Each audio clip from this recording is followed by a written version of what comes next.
Lei de Acesso à Informação. Sendo utilizada por jornalistas, historiadores, cientistas sociais e tantos outros profissionais, essa lei tem sido uma importante aliada para pesquisadores e pesquisadoras ao redor do Brasil. Como ela funciona? Como você pode fazer uso dela? Eu sou Iclis Rodrigues e você está ouvindo o História FM, o podcast do Leitura Obriga História.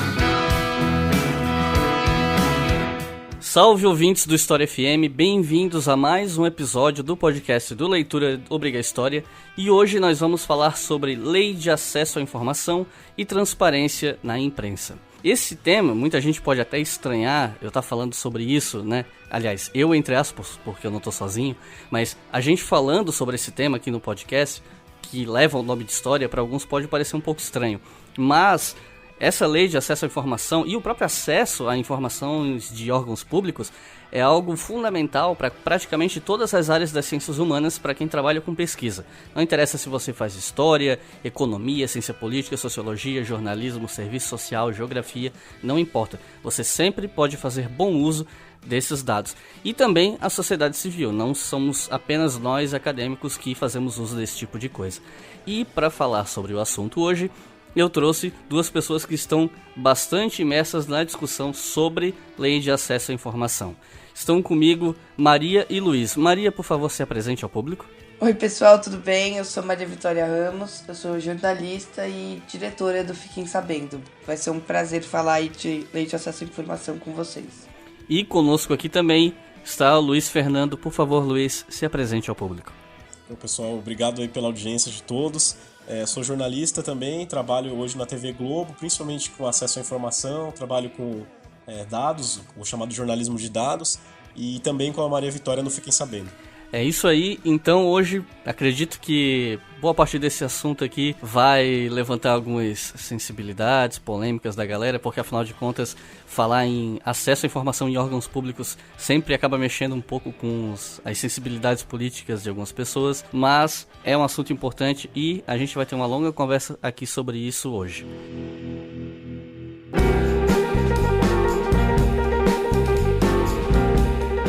E é claro que eu tenho que falar para vocês da nossa loja na Doppel Store, que nesse mês de julho tá com uma promoção que, na minha opinião, foi a promoção mais legal que a Doppel fez para nossa loja até hoje. E é uma promoção exclusiva da Obriga Store, da nossa loja. Funciona da seguinte maneira: se você comprar 3 camisetas, na hora de fechar a compra você coloca o cupom Obriga Store, igual o nome da loja, vai estar aqui no feed da descrição desse podcast. Se você entrar na Doppel e procurar lá no botão parceiros, está lá escrito Obriga Store, que é a nossa loja. Você vai usar o cupom Obriga Store e com esse cupom das 3 camisetas você só vai pagar 2 e de brinde você vai levar um pôster com a estampa da nossa camiseta Mad Marks.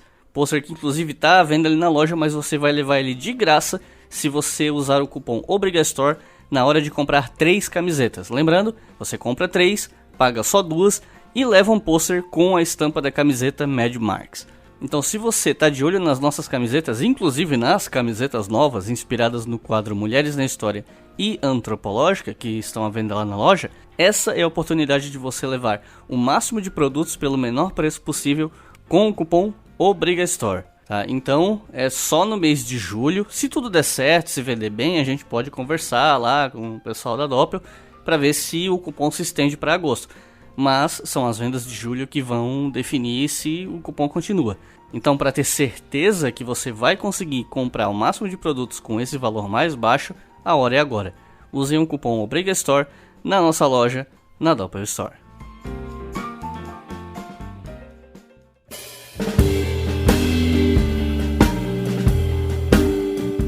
Nesses últimos anos, a gente tem conversado muito, a gente que eu digo a população como um todo, e não só no Brasil, tem conversado muito sobre a questão da liberdade de expressão, sobre democracia e assuntos do tipo, muitas vezes relacionados a polêmicas de falas públicas, de celebridades, humoristas e por aí vai. Mas quando se fala em liberdade de expressão e democracia, isso não diz respeito apenas a essas falas públicas, o que as pessoas podem ou não falar. Isso diz respeito também à liberdade de atuação dos órgãos de imprensa, que são, né, as instituições que levam essas informações ao público. Isso é um assunto muito que vem vindo com muita força nos últimos tempos, porque nós estamos num momento mais conectado da história em termos de meios de comunicação, a internet, todas as formas de comunicação, inclusive de difusão de informação, seja ela verídica ou não, seja informação útil ou não. Então, acho que a gente pode começar por aí. Como vocês enxergam a questão da liberdade de expressão no momento? Vamos pensar em termos nacionais aqui para não expandir demais, mas nos últimos anos, principalmente século XXI, baseado nas experiências de vocês, experiências profissionais e no que vocês vêm observando, como vocês entendem a questão da liberdade de expressão e de imprensa no Brasil nos últimos anos? Esse é um tema que é bem interessante, sempre discutido, principalmente, acredito, sei lá, dos 3, 4 anos para cá, começaram a surgir muitos outros veículos, além dos que todo mundo já conhece, né, de informação, e isso fez com que muitas pessoas que reclamavam de falta de pluralidade, ou pessoas que falavam que não havia outros meios para se manifestarem, começaram muita gente até a criar sites, aparecer imprensa alternativa, enfim. Então, eu vejo que isso criou um desafio para a imprensa tradicional, de certa forma, e ao mesmo tempo uma oportunidade de todo mundo se aperfeiçoar meio que junto, de certa forma. Porque ao mesmo tempo que você tem bons sites surgindo e fazendo com que, inclusive, pessoas que não são jornalistas tenham a oportunidade de emitir uma opinião ou de até escrever alguma informação que hoje com o celular na mão a pessoa está numa manifestação, ela grava um vídeo e aquilo pode ser divulgado em primeira mão, de certa forma, né? Mas isso traz um desafio, que é como a imprensa tradicional vai lidar com isso, vai seguir no mesmo caminho, vai fazer uma coisa diferente. Então é interessante que ao mesmo tempo que a tecnologia ajudou, ela criou problemas e desafios. Problema, a gente sabe, a questão da fake news, da desinformação como um todo, do uso deliberado dessas tecnologias para espalhar informações que são comprovadamente falsas, só para causar barulho mesmo. Mas, por outro lado, essa pluralidade. A gente sabe que tem muita gente que não tem acesso a jornal, não tem acesso a TV a cabo. Existem vários estudos que mostram que tem pessoas que se informam pelo WhatsApp. Então, qual é a primeira notícia que vai chegar para essa pessoa? É a notícia que saiu na grande imprensa ou a que está sendo espalhada pelos grupos? Isso é um desafio para a gente enfrentar, né? Até porque isso é uma questão complexa também pela questão de que não são todas as pessoas no Brasil que têm acesso à internet. Ela ainda está muito concentrada não só em capitais, mas em locais mais urbanizados. Claro, isso tem se expandido muito, mas há ainda uma grande parcela da população que não tem acesso à internet. No entanto, apesar de não ter, o que é reverberado em grupos de WhatsApp e afins, ele também reverbera no boca a boca, ele não se resume aos grupos, né? Então isso acaba tendo um impacto que é muito difícil de mensurar, de ter uma noção do que ele está fazendo. E eu imagino que nesses anos de trabalho que vocês têm atuado no jornalismo, vocês já devem ter tido algumas experiências, diria talvez complicadas, com relação à questão da liberdade de expressão e da liberdade de imprensa, porque, bom, a gente vai deixar para falar das questões mais complicadas em relação ao descrédito da imprensa nos últimos meses por conta de questões políticas. A gente pode deixar isso mais para o final, mas eu imagino que vocês tenham passado por alguns perrengues em algumas situações específicas onde o direito de liberdade de imprensa e de expressão possa ter sido cerceado, ou vocês tenham tido grandes dificuldades em exercer esse trabalho, ou até mesmo não só na experiência profissional de vocês, mas de ver isso acontecendo no dia a dia para diversas pessoas. Então, vocês teriam exemplos para citar, principalmente pensando aqui em termos de século XXI, né, em relação às dificuldades de liberdade de imprensa e de expressão? Eu acho que nesse caso aí talvez eu tenha tido um pouco mais de dificuldade do que o Luiz, justamente porque ele trabalha na grande imprensa, que acaba sendo respeitada por, enfim, forças policiais e do governo muito mais do que a mídia alternativa. E eu sempre trabalhei justamente na imprensa alternativa, com a Ponte Jornalismo, no início dos Jornalistas Livres. E eu já tive a minha liberdade, o trabalho e a liberdade de expressão cerceada pela atividade policial algumas vezes, né? Quando você tá cobrindo protesto e a polícia não respeita nem o jornalista, né? A gente tem um colega na Ponte Jornalismo que perdeu o olho nas manifestações de 2013 com um tiro a 10 metros na altura da cabeça de bomba de borracha, né? Ele tava com um crachá da Folha no peito nessa época. Cobriu os julgamentos dele, o Estado entende que foi ele que se colocou em risco ao ir a uma manifestação por fazer o trabalho dele. Inclusive, eu fui detida já pela polícia fazendo cobertura de ocupação de estudantes.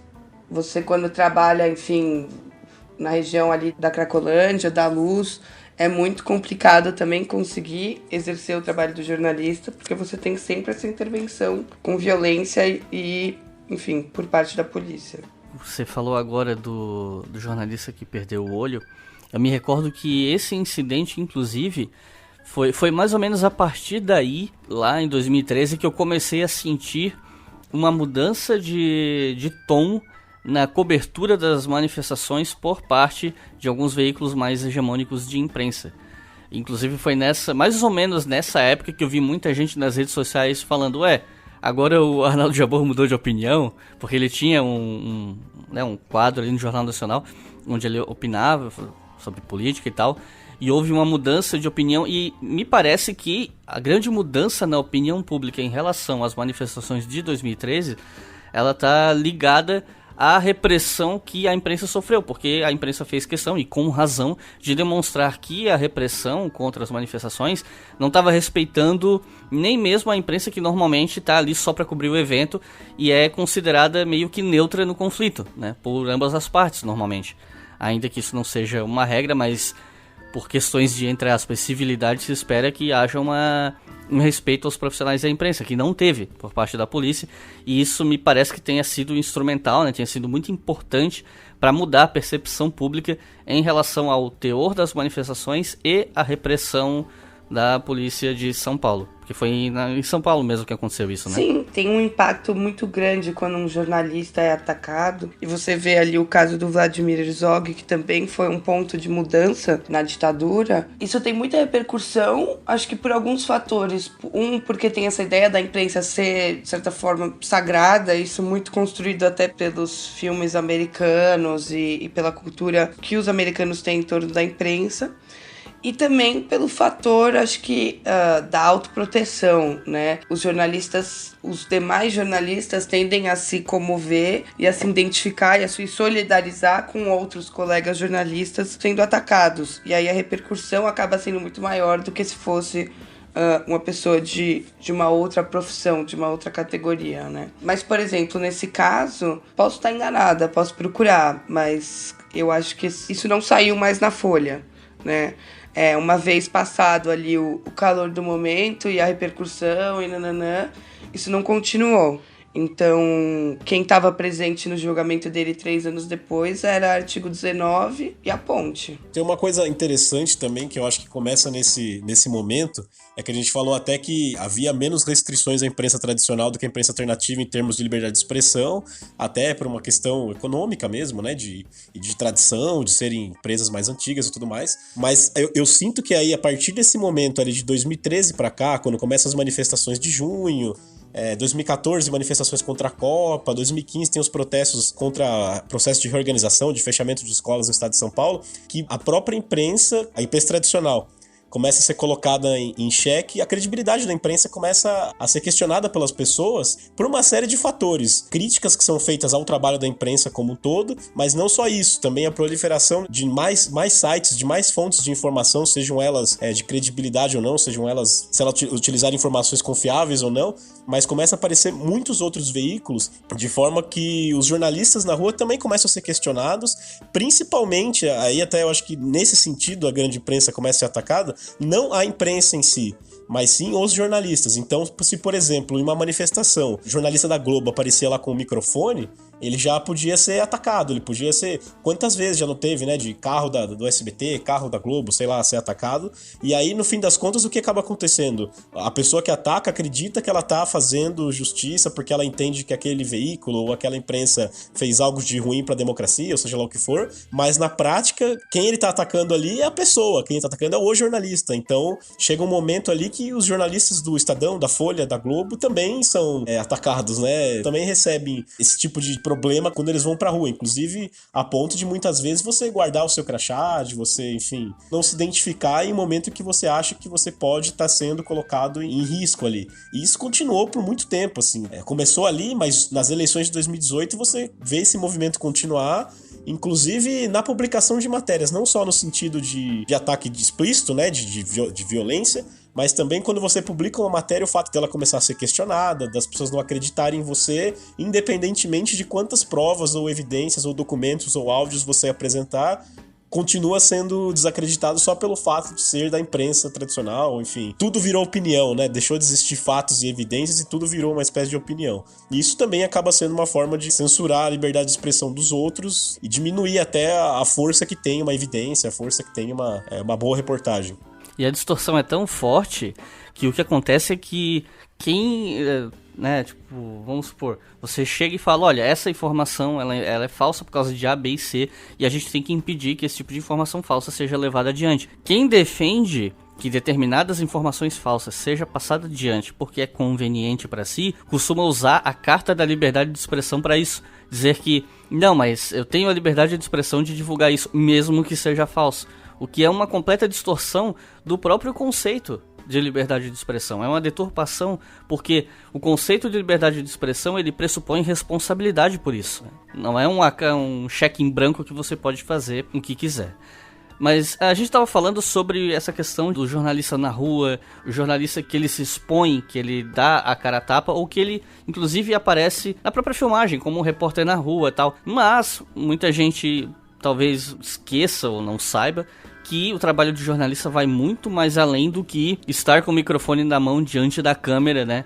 Que há muito mais por trás do trabalho do jornalista, incluindo o levantamento de dados, pesquisa em arquivo. Para tal, é necessário ter acesso a essas fontes, a esses materiais. E aí entra a base, o que foi, né, o pontapé inicial para a gente começar a pensar esse episódio, discutir roteiro, que é a Lei de Acesso à Informação. Então eu gostaria que vocês explicassem um pouco pra gente o que é essa lei, quando que ela surge, qual é o objetivo dela e como ela vem sendo utilizada e aplicada por jornalistas e outros profissionais. Eu acho que é interessante pontuar também que o ideal seria que todas as reportagens partissem justamente dessa busca mais aprofundada por dados. Mas eu acho que é justamente essa busca constante usando a lei de acesso à informação vem justamente para combater o que tinha se tornado o padrão, que é um jornalismo declaratório, né? Então você fica colhendo, o ministro disse tal, o outro disse tal, mas não tem ninguém que vai lá e fala, tá, o ministro disse tal, mas os dados dizem outra coisa. E aí eu acho que essa instrumentalização, né, de usar a lei de acesso à informação para produzir reportagens com mais conteúdo e sair de ficar coletando fala de pessoas importantes, está sendo uma mudança muito, muito, muito, muito importante. E bom, o conceito de lei de acesso, né, é uma coisa bem recente. Ela foi criada, aprovada em 2011, sancionada em 2011, com um decreto que regulamentou só em 2012. Então, antes disso, existia um direito previsto na Constituição de acesso às informações públicas, mas sem ferramentas que garantissem esse acesso. É bem interessante que estava dando uma olhada, até para participar dessa conversa, no histórico da aprovação da Lei de Acesso no Brasil. E aí você vê que tem 2 episódios que são os que mais impulsionaram a criação da lei. Um é a abertura de informações, de dados relacionados relacionados à ditadura, muitas vítimas, familiares de vítimas querendo encontrar respostas mesmo para a história delas, né? Entender como se deram os fatos. E isso é o mais antigo, é o que começa ali na redemocratização mesmo. As discussões que levaram a Constituição a ter o acesso à informação garantido começaram a partir disso. Mas ali de forma muito tímida, de forma bastante geral, né? Eu acho que até um exemplo dentro do artigo que eu estava lendo que falava assim: a Constituição prevê, por exemplo,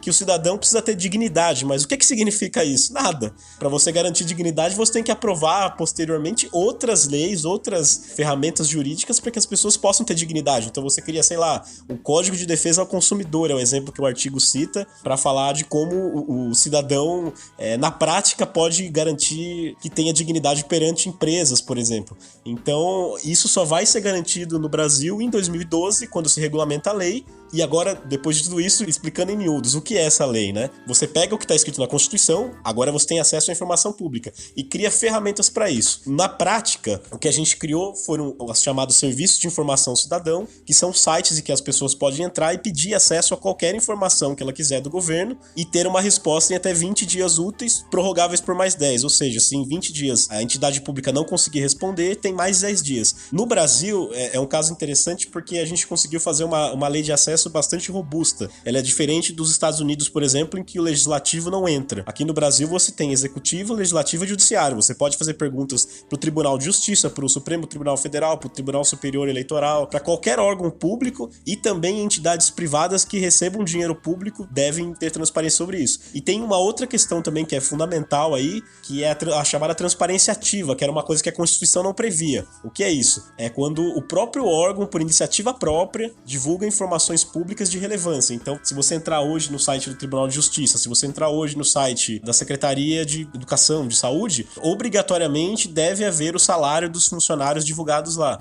Você pode ter acesso ao salário bruto, a remunerações que ele receba eventualmente. Então tem várias informações que se tornaram obrigatórias. Questão de orçamento. Então isso já mudou muita coisa, porque antes os órgãos meio que divulgavam a partir da vontade deles, ou por pressão externa, ou porque houve uma decisão judicial que obrigou a divulgar, mas nunca por força de uma lei. Então essa lei ela vem para transformar mesmo assim a realidade do jornalismo e da sociedade civil como um todo, assim, porque se tornou muito comum que só os jornalistas façam pedidos, né? No sentido assim do que aparece para as pessoas lerem, porque enfim é a nossa profissão, é nosso dever. Mas ao mesmo tempo a gente sabe que tem muita gente que faz pedido, principalmente em empresas, os próprios servidores públicos quando querem saber alguma coisa interna do órgão que eles trabalham. E o que a gente pensa, até agora o próprio site Fiquem Sabendo, né? Que a gente representa, busca com que mais pessoas tenham acesso a informações públicas, inclusive cidadãos comuns. Eu quero saber qual é o cardápio da merenda da minha escola nos próximos 30 dias. Isso é uma obrigação da escola fornecer.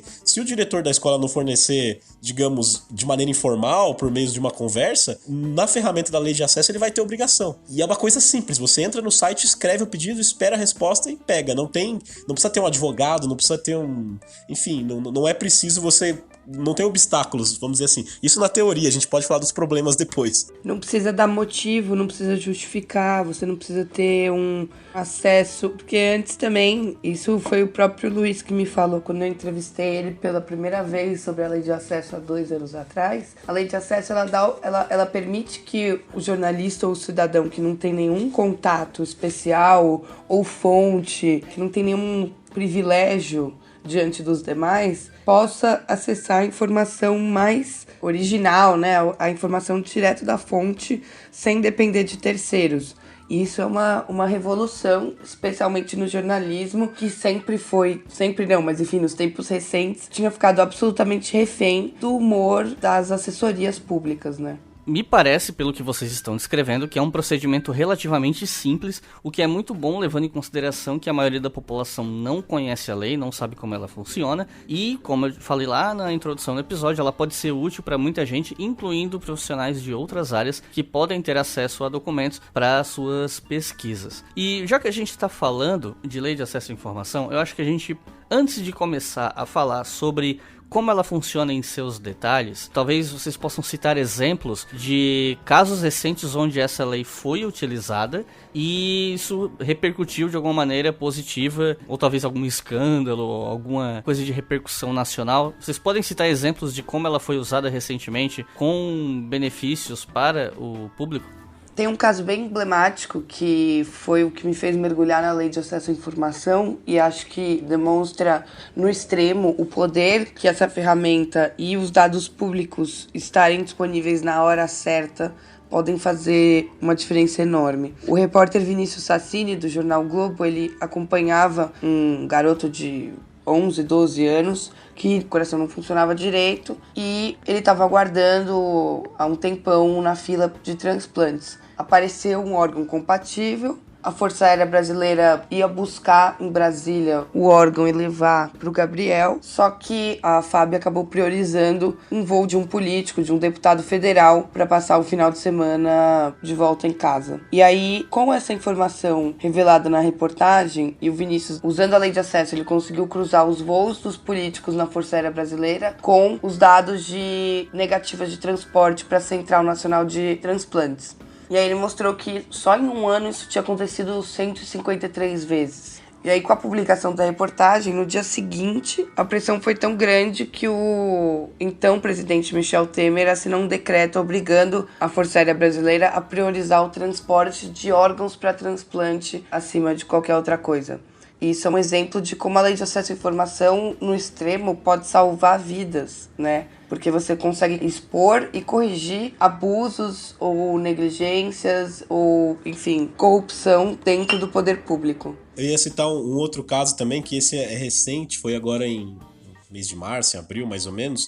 Foi uma matéria que eu fiz com uma equipe na TV Globo, que a gente juntou uma série de informações, aí foi até uma matéria que não foi só de lei de acesso, a gente reuniu informações de diário oficial, informações divulgadas pela própria prefeitura no site e pedidos na lei de acesso para identificar como funcionava o serviço de acolhimento de crianças e adolescentes em situação de vulnerabilidade em São Paulo. Então, basicamente, criança que é afastada da família porque o pai agrediu a mãe, o pai usuário de droga, alcoólatra, enfim, às vezes até que a criança foi violentada, foi estuprada, né? E aí por decisões judiciais essa criança é afastada, ou muitas vezes a criança que está em situação de rua mesmo, criança e adolescente. E aí, por meio de pedidos de lei de acesso à informação e olhando o Diário Oficial, a gente conseguiu identificar várias entidades que mesmo depois de terem cometido várias irregularidades, casos assim de criança que ficou abandonada dentro da casa, teve piolho, a escola reclamou e não adiantou nada, criança que chegava machucada dentro da escola, a escola ia lá denunciar, não adiantava nada. Teve inclusive um caso de estupro que aconteceu dentro de uma dessas entidades e nada era feito. E aí no levantamento a gente mostrou que essas entidades continuavam sendo contratadas pelo poder público. Casos assim de receberem 4, 5, 6 milhões os contratos, mesmo depois de a prefeitura já ter sido alertada pela justiça, já ver condenações judiciais, né, mostrando as irregularidades. Então é mais um exemplo, assim como o caso dessa reportagem do Globo, que mostra como quando você tem acesso às informações originais, faz toda a diferença, porque uma coisa é você ter acesso às informações que um político vai dizer durante uma coletiva, ou que uma assessoria de imprensa, que é a que é responsável pela imagem do governo. A assessoria é uma coisa que jornalista está acostumado, mas eu não sei se o público geral conhece, que é um órgão que é pago com dinheiro público, que é responsável por fazer a imagem do governo, né? Então, em geral, os jornalistas não conversam com o político diretamente, conversam com o assessor, conversam com essa equipe. Então, muitas vezes eles vão produzir um texto ou vão te passar informações que sejam relevantes para eles, que sejam positivas para eles. Então, se, por exemplo, esse repórter do Globo, Vinícius Sassini, tivesse feito o pedido de informação para a assessoria, ou se eu tivesse feito meu pedido para a prefeitura, dificilmente a gente teria as mesmas informações da mesma forma como foi enviado, porque quase sempre a escolha de se enviar informações daquilo que é positivo, o que é negativo nem sempre é enviado, né?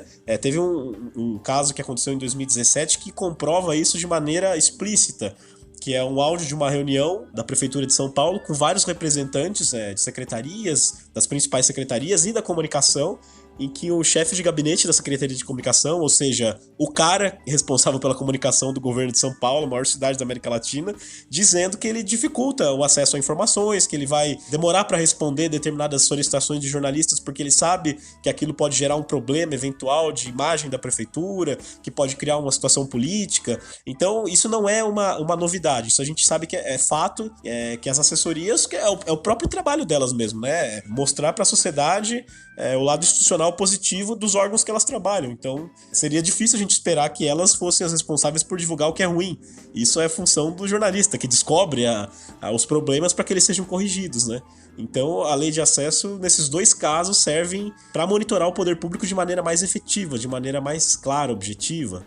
Então, você que está ouvindo esse episódio, toda vez que você ouvir alguém dizer que o jornalista que não faz a crítica, que não busca todos esses lados das facetas de um político ou um governo e só fica elogiando e expondo de forma acrítica tudo o que diz respeito a um governo, ele não está fazendo jornalismo, ele está fazendo assessoria de imprensa. Toda vez que você ouvir isso, eu acho que agora você vai compreender melhor. Tá gostando desse episódio? Se você estiver curtindo, acesse apoia.se/obrigahistoria e considere colaborar com o nosso podcast. A partir de R$2, você já ajuda a manter o História FM no ar.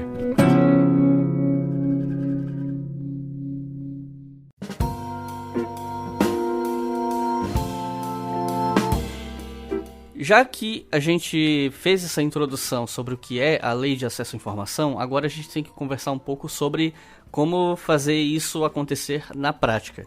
Já foi um pouquinho mencionado por cima aqui no episódio, mas eu acho que a gente pode entrar em mais detalhes. Então, a primeira pergunta que eu tenho para vocês é a seguinte: como fazer essas perguntas aos órgãos públicos através da Lei de Acesso à Informação?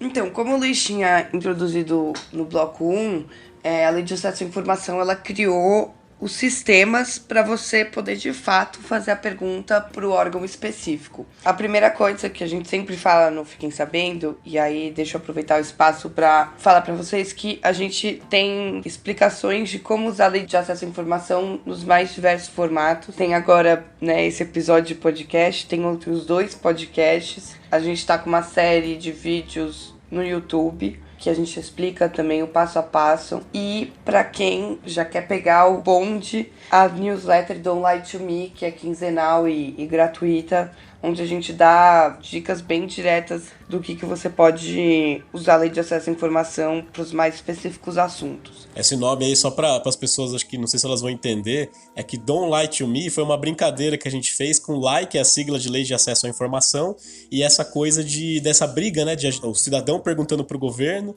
e o governo respondendo só aquilo que interessa. Então, tipo, não minta para mim, Don't Lie to Me, é meio que é essa brincadeira que a gente fez e acabou dando muito certo, as pessoas gostaram desse nome. Hoje já são mais de quase 2.500 pessoas pelo Brasil e gente super qualificada, editores dos principais veículos de informação e bastante pesquisador de universidade e tal, porque é isso, né? A Lei de Acesso à Informação, ela consegue te dar acesso a fontes de dados atuais e históricas que nunca existiriam de outra forma. Mas então, voltando para a prática, a primeira coisa que você tem que fazer é pensar quem tem o dado que eu preciso. Então, é tentar se colocar um pouquinho na cabeça do servidor, da estrutura da administração pública e identificar qual é o órgão, porque senão você vai perder um tempão só para descobrir que você mandou a mensagem para o órgão errado. Por exemplo, coleta de lixo é uma atividade municipal, então você tem que perguntar para o órgão de meio ambiente do município e não do estado. Dentro da área da saúde, você vai ter coisas que são de responsabilidade do município, como vacinação, e coisas que são de responsabilidade do estado, do governo federal, como controle de epidemias. Então, você tem que fazer essa identificação, pode super usar o Google bem rapidinho. E aí, de novo, joga no Google lá, SIC e o nome do estado ou da cidade que você quer.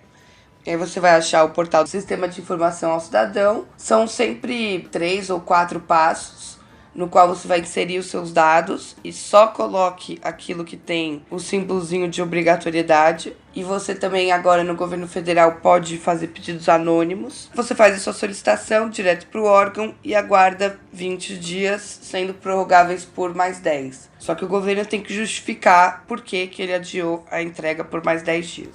Aí também tem a possibilidade que frustra muita gente, né?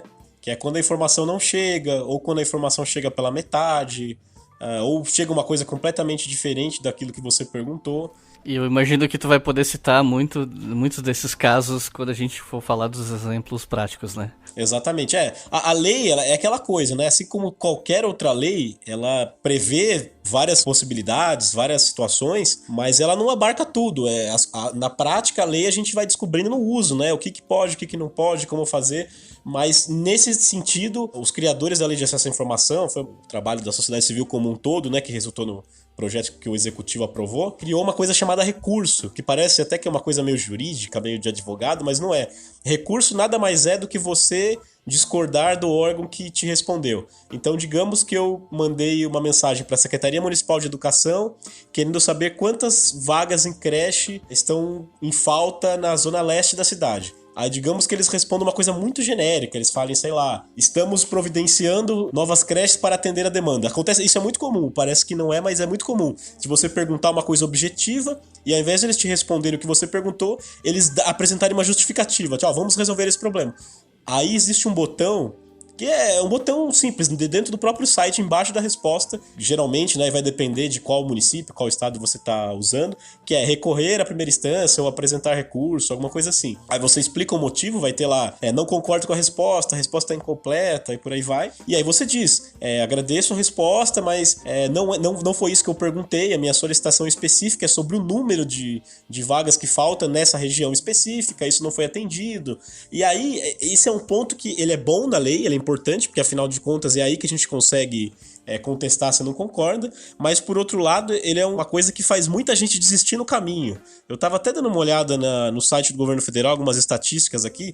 A lei de acesso ela é muito nova no Brasil, né? Desde 2012, de maio de 2012 até agora, foram feitos 750 mil pedidos. Isso nos Estados Unidos, eu dei uma olhada numa estatística de 2014 que eu achei aqui, é o que eles fazem em um ano de lei de acesso lá. Então o que a gente tem de 2012 para cá é o que eles têm em um ano, pra ter uma noção, né? Desses pedidos, pouquíssimas pessoas apresentam recurso, coisa de 10%. Isso tem aumentado ao longo dos anos, 6, 8, 10%. Porque é uma coisa mais chata, é uma coisa mais burocrática. Mas é uma mensagem que a gente, até pelo Fiquem Sabendo, sempre fala para as pessoas, não se contente com respostas incompletas, não desista. Sempre que você achar que a informação tá faltando alguma coisa, não foi bem respondido, vai lá e reclama, não precisa escrever um textão cheio de artigos, enfim. É claro, é importante você dar uma lida, né, pesquisar ali, ver se já não tem... A primeira coisa, ver se já não está disponível em algum site que você está perguntando, se não está no site do governo. Se não tiver, dá uma olhadinha no texto da lei e vê o que eles falam, porque tem várias nuances, assim, vários detalhes que são importantes. Por exemplo, que a informação precisa ser integral, ou seja, se o governo responde pela metade ou passa só o que interessa, você tem que reclamar e dizer não, eu quero a informação inteira. Por exemplo, você pede o currículo de alguém e eles te mandam um resumo em 3 linhas. Não é isso que você pediu, você quer o papel, o arquivo do currículo que foi entregue quando essa pessoa foi contratada. Então é importante que as pessoas fiquem atentas, reclamem, para ter um acesso garantido mesmo, para não se tornar uma lei que só existe no papel, né? Inclusive, para pedir currículo, a gente ensinou numa edição passada da newsletter e tem um vídeo no YouTube para quem quiser usar. O que a gente conversou até agora me deu a entender que praticamente qualquer pessoa pode fazer esse tipo de solicitação. Mas, por via das dúvidas, porque eu não sou da área, nunca lidei com essa lei, eu acho que é importante perguntar para o público saber. Afinal, quem pode fazer esse tipo de solicitação? Qualquer cidadão pode fazer perguntas via Lei de Acesso à Informação. Não precisa colocar profissão, da onde é, ou justificar o porquê dessa informação.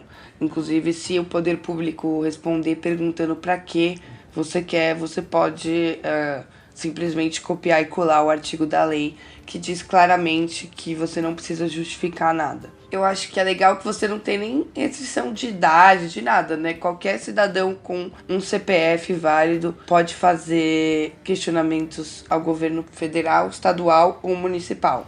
Bom, e por um acaso nós teríamos exceções? Quais seriam as exceções a respeito de quem pode perguntar ou do que pode ser perguntado? Tem uma única exceção, na verdade, que não diz respeito exatamente a quem pode. Isso a Maria Vitória deixou bem claro, a lei é muito clara sobre isso, que não existem restrições sobre quem pode pedir informações. Qualquer pessoa pode pedir. A exceção que existe é a justificativa. Especificamente, quando você vai pedir informações pessoais, tem um artigo da Lei de Acesso, o artigo 31, que ele fala especificamente sobre quando você vai pedir informações pessoais de alguém, e ele cria algumas hipóteses de exceção em que você pode pedir, porque em geral informações pessoais são sigilosas. Se eu não posso ter acesso, por exemplo, ao, sei lá, o laudo médico de uma pessoa, eu não posso ter acesso a informações, o telefone pessoal de um servidor, mesmo que ele seja um servidor público, o telefone dele é uma informação pessoal. Agora, se dentro dessa hipótese de exceção, se eu quiser saber, por exemplo, informações pessoais para pesquisa científica, se eu puder comprovar que eu estou querendo aquela informação especificamente para fazer um trabalho acadêmico ou para produzir um levantamento jornalístico mesmo que tenha evidente interesse público, eles usam essa expressão, evidente interesse público, então aí eu preciso justificar. Por exemplo, o que é mais comum na imprensa, o que mais acontece, é pedido de acesso a informações policiais. Eu quero fazer um estudo sobre todas as denúncias que chegam por telefone para a polícia em São Paulo. Isso foi inclusive alvo de um artigo bem relevante do pessoal da FGV em 2014, que mostrava a redução da criminalidade em alguns bairros com a atuação do PCC. E aí, para conseguir fazer esse levantamento, eles tiveram acesso a todas as denúncias que foram feitas pelo Disque Denúncia da polícia, e eles apresentavam ali toda uma justificativa, dizia que era um trabalho acadêmico, que tinha como função, enfim, expandir o conhecimento sobre aquele conteúdo específico e tudo mais, assina um termo de responsabilidade, dizendo que ele não vai divulgar o nome dessas pessoas, enfim, à torta e à direito, porque senão, imagina o problema que isso ia causar, né? Muito pior do que você não ter transparência sobre aquilo. Acredito que seja a única exceção em que você precisa explicar por que você está pedindo informação. Mas de todo o resto, nenhuma das outras precisa ser justificado. Inclusive, quem aí estiver ouvindo e for fazer um pedido agora, se por acaso alguém do governo ligar, ou se alguém mandar um e-mail falando, mas por que você quer isso? Porque isso é comum. Volto a dizer, não é porque está escrito na lei que as pessoas vão respeitar certinho o que está lá. A questão é que a pessoa que está fazendo a pergunta saiba da lei e diga, me desculpa, mas eu não tenho obrigação de te dizer nada. Eu preciso que você me responda lá no prazo, nos termos da lei, e é isso. O servidor, ele também não é bobo, ele sabe que ele não pode ficar pressionando, que ele não pode fazer nenhum tipo de ameaça, porque isso vai gerar um problema para a carreira dele, ele pode ser exonerado até em relação a isso, pode ser processado. O Ministério Público pode atuar contra uma irregularidade nesse sentido, né? Então, a pessoa não pode se intimidar. Faz a pergunta, não precisa justificar, exceto em caso de solicitação de informação pessoal, e aguarda a resposta. Se alguém chegar pressionando, pode falar, a lei não prevê que eu preciso justificar, então me desculpa, mas eu não vou justificar. Então, algumas pessoas tentam, dar o famoso migué, né? Vamos ver se cola, vou tentar aqui conversar, mas ignora, o que tá na lei é o que tá na lei. Pede, espera a resposta e não justifica. Aproveitando a deixa, que a gente está falando de exceções, de questões sensíveis, de informações pessoais, eu gostaria de chamar o quadro Vox Populi.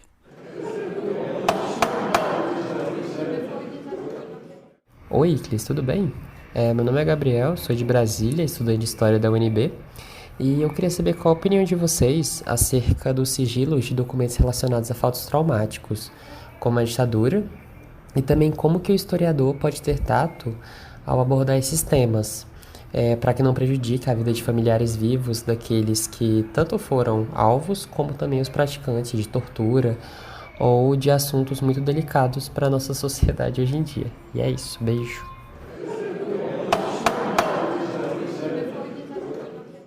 Bom, eu não posso falar em termos de lei de acesso à informação para essa pergunta específica sobre fontes e material que lida com memórias sensíveis, com a dor de parentes de pessoas mortas ou de pessoas que ainda estão vivas e a informação diz respeito a elas. Mas tem um episódio anterior, episódio 3 do podcast, onde a gente estava falando sobre ditadura militar, em que eu mencionei uma pesquisa que eu fiz entre 2009 e 2010.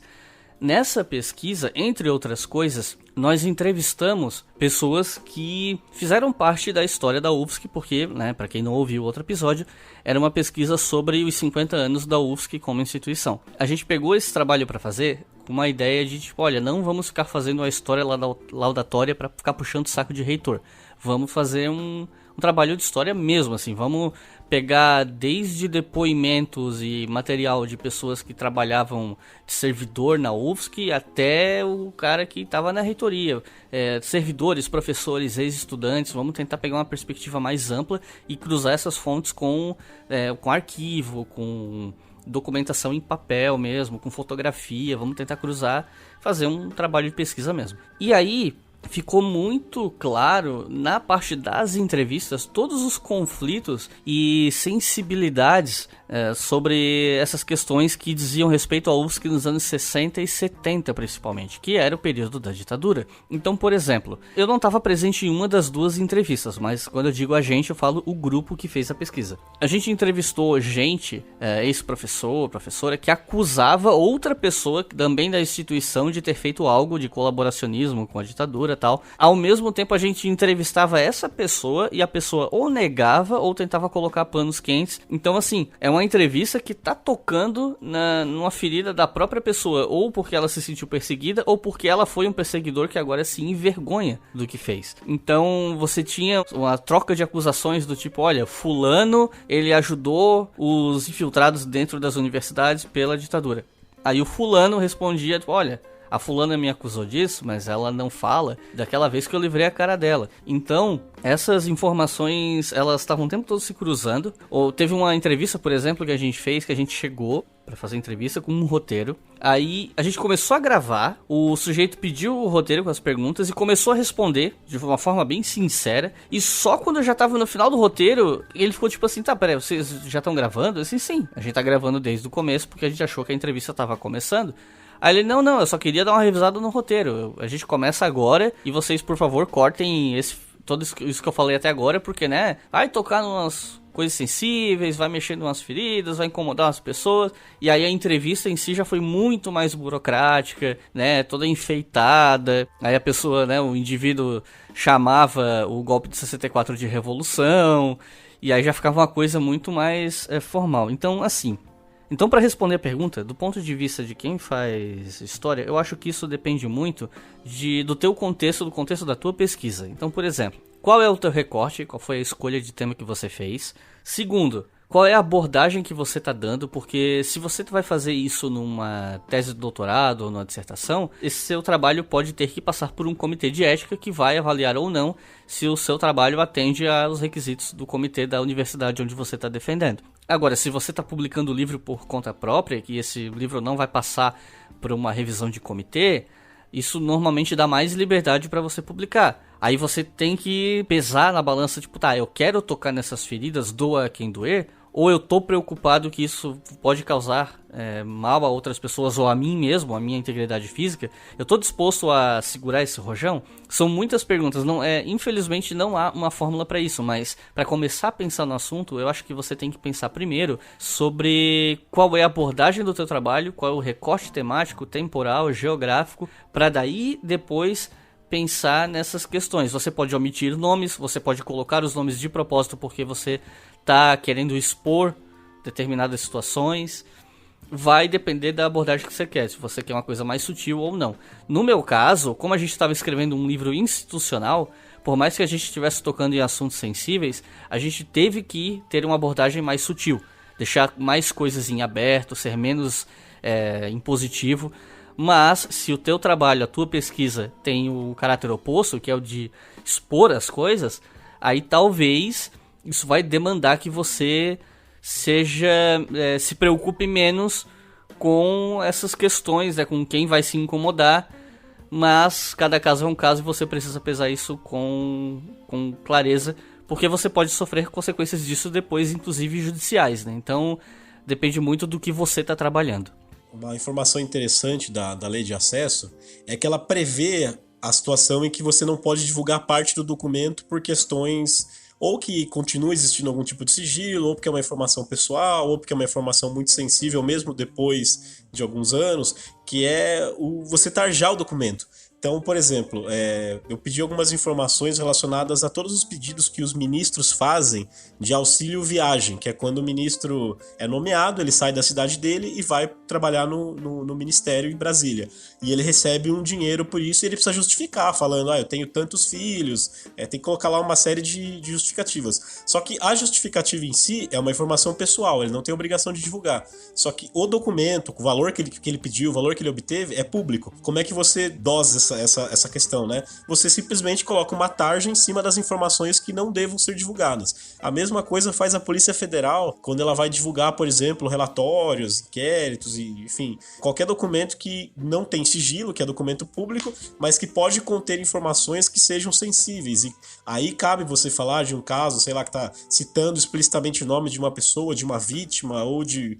enfim, qualquer informação que não possa ser divulgada. Então, é só para dizer que existe sim um meio termo, né? Que muitas vezes o governo, ou seja lá qual for o órgão, legislativo ou judiciário, vai negar o acesso a uma informação dizendo que nela há informações sigilosas, mas aí entra a questão do recurso, entra a questão da insistência da pessoa que está pedindo, que é, tudo bem, então por favor me mande todo o documento, removida somente as partes que sejam sigilosas. Isso é uma ferramenta que ajuda bastante, porque muitas vezes o documento em si é o que a gente precisa, você não quer saber o caso específico, você quer saber o geral, o que é que foi discutido. Isso no Brasil ainda é um pouco complicado, assim. Muitas vezes o órgão mantém a negativa, não dá acesso. Nos Estados Unidos já é mais consolidado, inclusive tem até vira até piada algumas vezes, que às vezes eles pedem documento, o órgão manda, mas sei lá, tem 30 páginas, 29 estão tarjadas na íntegra, tudo tem um monte de página preta. E aí já virou piada, virou camiseta, o pessoal tira sarro. Mas enfim, pelo menos é uma possibilidade meio termo, né? Porque ficar só no sim ou no não, às vezes não ajuda nem a gente, nem a administração. Nesse sentido, para pesquisadores que trabalham especialmente com esse período da ditadura, que muitas vezes, né, os documentos aqui foram destruídos ou escondidos ou ainda estão sob sigilo, um caminho que sempre foi percorrido, mas só para quem tinha acesso, enfim, dinheiro para ir para lá, né, como fez o Hélio Gaspari e outros grandes jornalistas que trabalharam com o assunto, você daqui do Brasil pode fazer perguntas para o governo americano usando a lei de acesso à informação deles, que é a FOIA, né? Freedom of Access to Information Act, ou não? Freedom of Information Act. Isso. Você pode usar, inclusive, os serviços dos nossos parceiros, que é a principal organização de acesso à informação de lá, que é o Muckrock.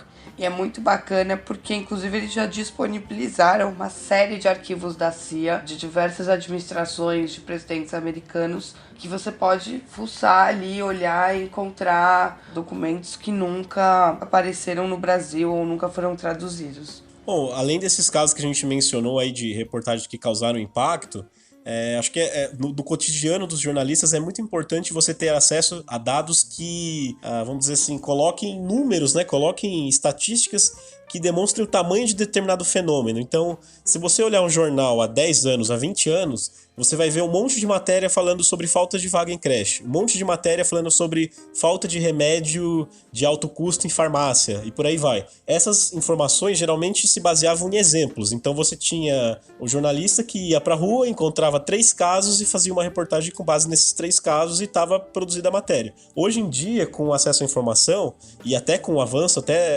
das tecnologias para você apurar esses dados por parte do poder público mesmo, a gente consegue mensurar as coisas, comparar de maneira mais concreta. Então, outro debate que acontece aqui em São Paulo, por exemplo, quantos usuários de droga você tem no perímetro da Cracolândia, no centro de São Paulo? Isso sempre foi uma coisa muito genérica, que as pessoas olhavam fotos e falavam, agora tem tanto, agora aumentou, diminuiu. E não tinha como concretizar isso em números. Hoje, por exemplo, a prefeitura já faz uma contagem com drone e grava isso em um sistema em que você pode acessar e perguntar. Eu quero saber de todas as capturas que a prefeitura fez, o histórico de quantidade de usuários na Cracolândia. Ou ainda, eu gostaria de saber quantas pessoas buscaram atendimento no Cratode, que é aquele centro de atendimento para esses usuários que fica ali na região da Cracolândia. Então, a gente acaba usando muito para quantificar fenômenos que muitas vezes já são conhecidos até, e dizer se determinado fenômeno está piorando, está aumentando, está diminuindo. O site do Fiquem Sabendo tem muita informação relacionada a isso. Os textos que a gente divulga lá, até é importante mencionar que não são reportagens. A gente não tem a pretensão de ser um site jornalístico no sentido de produzir reportagens de grandes matérias investigativas, porque o que a gente pensa mais é em colaborar para criar um ambiente em que a imprensa, os pesquisadores tenham informações para que eles conduzam suas próprias investigações. Então, quando a gente divulga no site, por exemplo, a quantidade de pessoas que morrem por arma de fogo no Brasil, a gente não vai atrás de especialista, não vai atrás de personagem, não é esse o objetivo. O nosso objetivo ali É trazer o dado, mostrar que ele existe e ensinar o caminho para se chegar a esse dado para que a pessoa produza o seu próprio material, seja lá o que for. Então, de maneira nenhuma, a gente compete com a imprensa como um todo. Pelo contrário, o nosso trabalho é de colaboração. Maria Vitória pode até contar outros casos. A gente tem tido um resultado bem interessante, principalmente com o jornalismo regional. Um resultado que, sinceramente, a gente nem esperava. Foi uma coisa positiva que surgiu, vamos dizer, espontaneamente. Por meio da newsletter, a gente está sempre divulgando dados, divulgando documentos inéditos, coisas que, assim, não tem pretensão jornalística no sentido de, eu tô dando um furo aqui. Não é esse o objetivo. Até porque cada um tem o seu trabalho, a gente tem nossos empregos, né? Então, na verdade, ali é uma coisa de tutorial mesmo. Vocês sabiam que existe um site que você pode procurar isso? Você sabia que o Ministério da Justiça divulga um relatório sobre tal coisa? E aí, a partir disso, vários veículos regionais, a gente já teve caso no Espírito Santo, a gente já teve caso na Bahia, recentemente a gente teve até caso nacional, revista Época, UOL, repercutindo informações que a gente divulgou, enfim, relatórios, que não eram matérias, eram simplesmente tutoriais ou informações sobre como as pessoas poderiam chegar a determinado fato, determinado documento. E isso tem gerado um impacto legal, porque principalmente no caso de jornalismo local, de pequenas cidades, ou que eles não têm muito dinheiro, não têm muito recurso, né? Não dá pra ficar, não tem muito jornalista, não tem muita a capacidade de sair, viajar, fazer essas coisas, então a gente percebe que o resultado tem sido bem legal nesse sentido. E já que a gente está citando alguns exemplos um pouquinho mais específicos, eu acho que a gente pode se encaminhar para o final desse bloco discutindo alguns exemplos práticos do uso da Lei de Acesso de Informação na atuação de vocês nos últimos anos, de matérias que vocês fizeram ou de, enfim, de reportagens em geral. Eu tô até com dificuldade de usar os termos técnicos corretos, a gente sempre fica se preocupando muito com os conceitos para não falar besteira, né? Mas enfim, vocês podem citar exemplos do uso da lei em matérias e reportagens e atuação profissional importante de vocês nos últimos anos? Eu acho que é legal, inclusive, retomar um caso lá do início, justamente para retomar que o Fiquem Sabendo, ele foi criado pelo jornalista Léo Arcoverde, né? E o Léo sozinho publicou quase 500 artigos com dados exclusivos via Lei de Acesso à Informação e sempre Creative Commons, de forma que outros veículos sempre aproveitaram as informações coletadas e analisadas por ele. Lá no começo, foi, acho que uma das primeiras publicações, ele conseguiu, durante a crise hídrica de 2015, o governador Geraldo Alckmin falava que não estava tendo racionamento de água na TV, né, declarava tal.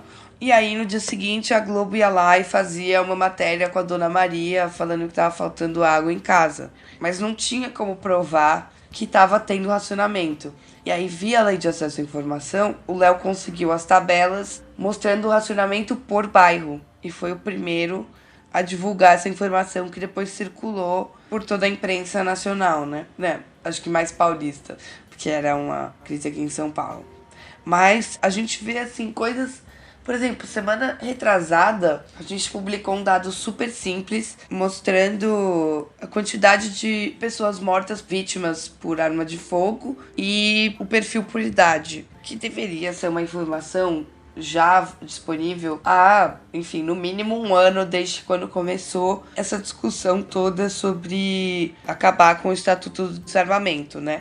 E não, tanto que o El País usou o nosso dado para estruturar a reportagem deles. Então, é muito louco, assim, porque você vê coisas que seriam muito simples, mas que as pessoas ainda não dominaram a ferramenta e ainda não recorrem a ela com a frequência que deveria ser, né? E eu acho que o nosso trabalho, principalmente hoje, é o de pressionar, né, empurrar a sociedade e a mídia para essa fiscalização ativa do poder público usando essas ferramentas que já existem.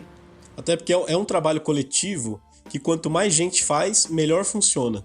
Que imagine que só uma pessoa faz pedidos recorrentes para saber, por exemplo, sobre crise hídrica em São Paulo, sobre falta de água em determinados bairros. Pode ser que essa informação não chegue, ou que ela chegue mais ou menos, chegue em parte, ou se for alguma coisa mais, vamos dizer, uma coisa mais sensível, mais complicada. Imagina todas as áreas do poder público, quanta coisa tem para olhar. Exatamente, né? Tem assunto que a gente não conhece. A gente diz, por exemplo, mesmo nesse caso, esse assunto sobre ditadura, a gente tem um conhecimento que com certeza os historiadores vão saber mais em detalhe, vão saber, eu gostaria de ter acesso a esse documento específico que está armazenado formado no departamento X do órgão tal. A gente não vai saber isso. Então, quanto mais pessoas de diferentes áreas, com diferentes saberes, conhecerem a lei de acesso e fizerem perguntas, mais a lei avança, né? Mais a gente vai descobrir as falhas, até descobrir aonde tem problema, onde não se divulga corretamente as informações, e a partir daí melhorar.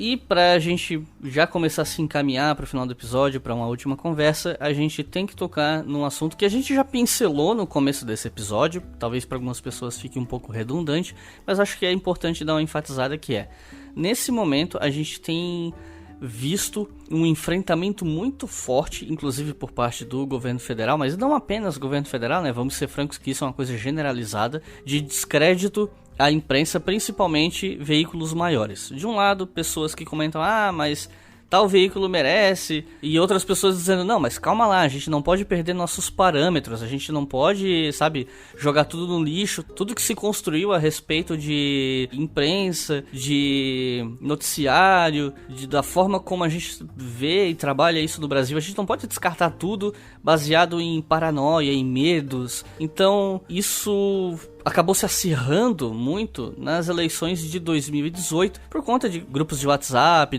como a informação ela corre. Então, assim, do ponto de vista de vocês que fazem parte da imprensa, qual a impressão que vocês têm a respeito desse cenário que vem vindo de 2018 para cá, estando do lado da imprensa? Porque a gente ouve muito, vários discursos sobre isso, mas eu queria saber de quem está olhando isso do lado de dentro da imprensa. O que vocês pensam a respeito dessa situação? Bom, eu acho que o ataque só mudou de lado, na verdade. Em 2013, eu comecei a trabalhar na grande imprensa em 2013. E de lá pra cá, naquele momento eu escutava muitas críticas do tipo, mas vocês querem derrubar o PT do poder, vocês são a favor da elite, vocês são de direita, coisas desse tipo. E 2016, 2017, principalmente em 2018, no momento eleitoral mais forte, a crítica era do outro lado, né? Dizendo, mas vocês querem manter o PT no poder, vocês querem acabar com o Bolsonaro, que era o candidato ali que estava em oposição ao PT naquele momento, vocês são esquerdistas, comunistas, enfim. A crítica mudou de lado, na verdade. Então, eu acho que nesse sentido, o problema não mudou tanto. O que mudou foi a forma como os ataques começaram a acontecer. Então você vê, por exemplo, que os jornalistas começaram a virar muito mais alvo de chacota, de ataque, inclusive de tentativas mesmo de acabar com a credibilidade daquele jornalista. Teve um caso com uma repórter do Estadão, a Constança Rezende, que o próprio presidente divulgou uma informação que tinha saído de um blog dizendo que ela tinha dado uma entrevista falando que a intenção dela era acabar com o governo. E aí quando você vai escutar o áudio de fato, não é isso que ela falou, é um contexto diferente. A frase dela não era essa. O que ela quis dizer é que as informações que estavam aparecendo poderiam ser suficientes para derrubar, ou enfim, para causar um constrangimento do governo, mas não que fosse a intenção dela enquanto jornalista. Mas aí, né, agora parece que o conflito com o jornalista é muito maior do que antes, assim, porque antes você tinha lá uma briga que era meio assim de não confiar, não sei o quê, mas dificilmente havia, pelo menos eu não me lembro assim, de algum caso concreto, de tentativas de você tentar destruir o jornalista e falar, não, esse cara tá querendo acabar com essa pessoa dessa forma, enfim. Talvez eu esteja equivocado porque eu não tava tanto, no governo Lula, por exemplo, eu não tava na imprensa. Mas pelo menos de lá pra cá eu sinto que existe mais gente, como jornalista tem que tomar mais cuidado até, de que forma eu tô conversando no WhatsApp, de que forma eu tô me portando, né, em entrevistas, eu tô passando essa informação de imparcialidade, tomar muito cuidado com redes sociais também, né, evitar fazer comentário em defesa desse ou daquele, ou de ficar curtindo postagem de determinado lado pra a gente poder passar essa imagem. E mais do que isso, eu acho que a gente, não só na imagem, mas como no trabalho, tem que cada vez mais trazer informações que sejam baseadas em fatos, que sejam baseadas em documentos públicos, em estatísticas, para que não só a gente peça para o leitor assim, por favor, confie em mim, e sim a gente diga assim, olha, eu apurei isso, isso e aquilo. Se você quiser ir atrás por sua conta, checar as informações que eu tenho, você vai chegar à mesma conclusão que eu. Você falou que mudou de lado a crítica, eu acho que só que, na verdade, ficou mais alta a crítica do outro lado, que, enfim, se apropriou desse discurso de fake news, porque existe um lado que continua falando, que sempre falou, da monopolização da mídia brasileira na mão de poucas famílias, né? Que é uma discussão muito, muito, muito diferente. Em relação a formas de se portar nas redes sociais, eu acho que também é uma discussão outra, que é uma apropriação que os veículos de comunicação fazem do jornalista e da sua vida como um todo.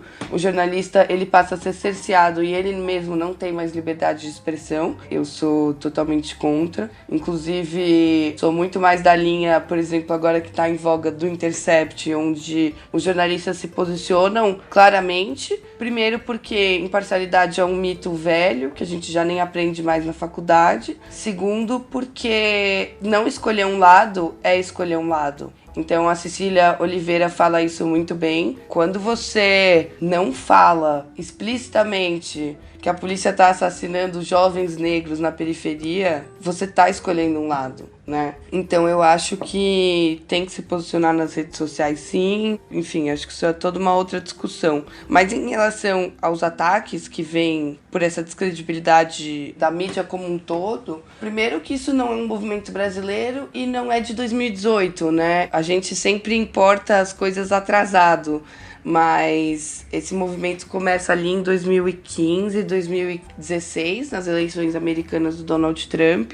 Inclusive tem uma série do New York Times chamada Infection, que explica como, inclusive, a Rússia fez todo um trabalho para descredibilizar o jornalismo e a mídia, como uma forma de ficar mais fácil de você implantar essas fake news, né? E o Bolsonaro faz uso da mesma ferramenta que o Donald Trump tem feito até hoje, que tem dado muito certo, que é sempre chamar de fake news. Ele se apropriou de um termo que era técnico para descrever informações absurdas vindas de sites sem qualidade, para designar reportagens sérias com dados de meios com credibilidade que são negativas à sua imagem. Então o termo foi totalmente distorcido, é uma arma de causar mais de desinformação e deixar as pessoas perdidas. E eu acho que a gente surfa nesse meio muito bem. A gente nunca teve nenhum comentário de ataque à nossa integridade, ao Fiquem Sabendo de uma forma geral. E eu acho que isso se deve a duas coisas. Primeiro, porque as nossas reportagens, a gente nem chama de reportagem, né? As nossas publicações, elas são absolutamente diretas, né? Praticamente não tem espaço, no sentido de que é o dado, a descrição do dado e como eu consegui o dado. Não tem fala de ninguém, é a informação na sua maior pureza. E a gente dá o link para todas as bases originais, para quem quiser checar a informação. E a gente sempre tratou de todos os lados. Então você pode olhar no site, você vai ter diversas matérias de Haddad, Dória, Alckmin, enfim, de forma bem geral e bem ampla. Então acho que isso é bem legal e eu acho que é importante a gente preservar esse espaço de conseguir falar com todos os lados. Eu vejo principalmente pelo Twitter, assim, a gente tem vários seguidores de super lados e universos opostos, e a gente conseguir falar com esses dois é muito importante numa época em que as pessoas tendem a ler e se informar unicamente pelo que já concorda e pelo que já fala com elas, né? E no fim das contas, esse serviço de ajudar as pessoas a chegarem a informações públicas, e principalmente, acho que é o mais importante é você ter links, você ter o PDF, seja lá o documento, a fonte primária, né? A gente sempre fala, informação direto da fonte. O que significa isso? Que a gente não obteve com uma fonte que a gente não pode dizer o nome e coloca lá, a gente apurou com fontes, nunca. A gente sempre faz o trabalho de mostrar de onde saiu. E isso, se apropriado por outras pessoas, sejam jornalistas, pesquisadores, ou, enfim, no caso do pesquisador é até obrigatório, né? A gente acredita que isso vai melhorar o ambiente, inclusive desse ambiente de desconfiança. Às vezes até no Twitter mesmo, eu coloco alguma coisa e a pessoa fala, mas espera aí, de onde você tirou isso? E em seguida eu coloco o link e falo, você pode achar essa informação no site do governo federal, ou você mesmo pode fazer a pergunta e vai ter a mesma resposta que eu. Então isso eu acredito que já gera um clima diferente, né? Porque a pessoa deixa de ficar se perguntando, mas por que esse cara escreveu isso desse jeito? O que será que ele quer com isso? Porque ela vai ver que a informação de fato tá lá do jeito que eu divulguei. Não teve interpretação, não teve alteração. Do jeito que a informação estava, ela foi divulgada. E até por isso é importante que na hora da pessoa fazer o pedido de informação, na hora de ela formular a pergunta pro governo, pro ente público, que ela peça a informação original e não um texto resumido e não uma edição, né? Porque é só assim que ela vai ter a garantia que ela pode usar aquela informação do jeito que ela quiser, de maneira ética, óbvio, que não vai ser questionada por isso, porque afinal a informação que ela tem é a mesma que o governo divulgou. Isso, claro, se o seu interlocutor for alguém intelectualmente honesto, né? Porque a julgar pela minha experiência na internet, não sendo alguém que lida tanto com dados empíricos bem objetivos, né? Sendo alguém que também trabalha com muito debate, muita perspectiva sobre determinados temas históricos com mais ou menos fontes, é que é muito comum também você fala um argumento, né? Apresenta um argumento, alguém vem e contesta, aí qual fonte? Você pode ler a pesquisa do fulano de tal, que tá publicada nesse livro tal. E aí o cara simplesmente desconsidera e dane-se, você é isso, você é aquilo. Então, né, isso também acontece bastante, infelizmente. É verdade.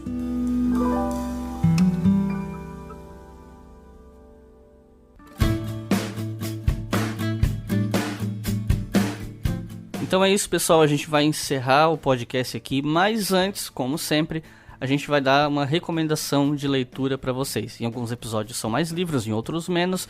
Nesse episódio, nós vamos recomendar um livro. Na verdade, é uma recomendação do Luiz. Então, Luiz, por favor, qual o livro que você recomenda? Bom, o nome dele é até bem simples, é o nome da nossa conversa, basicamente, né? O nome do livro é Lei de Acesso à Informação. Ele foi escrito pelo Fabiano Angélico, que é um pesquisador, um dos primeiros pesquisadores aí sobre esse assunto de transparência.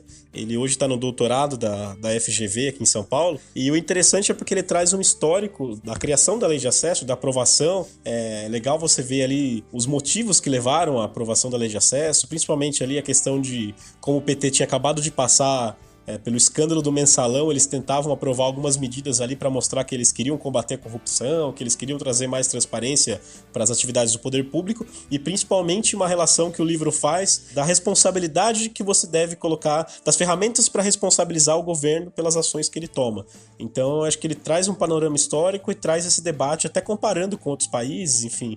É um livro legal para se situar mesmo desse assunto, saber por que é tão importante assim essa lei e qual o novo paradigma do acesso à informação no Brasil a partir dela. Gente, muito obrigado por vocês terem participado do nosso podcast. Eu tenho certeza que muito do que vocês trouxeram aqui vai ser muito útil para pesquisadores de várias áreas, especialmente a galera que é da história, que está ouvindo esse episódio. E fiquem à vontade para fazer a despedida ou convidar o pessoal a conhecer o Fique Sabendo. Fiquem à vontade. Bom, muito obrigada por ter aguentado a gente até aqui, até o final. Espero que esteja todo mundo motivado aí a nos ajudar nessa fiscalização coletiva do poder público. Queremos 200 milhões de olhos ativos, né? E a gente convida vocês a olhar o nosso site, nos seguir em todas as redes sociais. Temos vídeos agora no YouTube também, para quem gosta de vídeo. Apoiar as nossas campanhas de financiamento coletivo, principalmente no Catarse, que a gente está tentando liberar aí os milhares de documentos que já perderam o sigilo, mas que o governo insiste em não divulgar. Acho que é isso. Um abraço. E a newsletter também, né? A newsletter que é onde a gente divulga os dados e as informações que muitas pessoas podem usar para fazer as próprias perguntas ou até ter um ponto de partida, caso a pessoa nunca tenha feito nenhuma pergunta e queira ali conhecer um pouco melhor. E é isso também. Agradeço muito o convite, espero que a gente tenha sido útil e que mais pessoas aí da área de história façam perguntas, questionamentos a entidades públicas, que quanto mais gente estiver nesse trabalho, melhor a gente fiscaliza. Por último, qualquer dúvida, curiosidade, sugestão que vocês tenham, pode mandar pra gente pelas redes sociais ou por e-mail e a gente responde, ajuda com resposta de recurso, com qualquer questão que você precisar referente à Lei de Acesso à Informação. Então é isso, pessoal. Muito obrigado para todo mundo que ouviu até aqui. O link do Fique Sabendo tá aqui no feed embaixo na descrição desse episódio. Muito obrigado e até a próxima.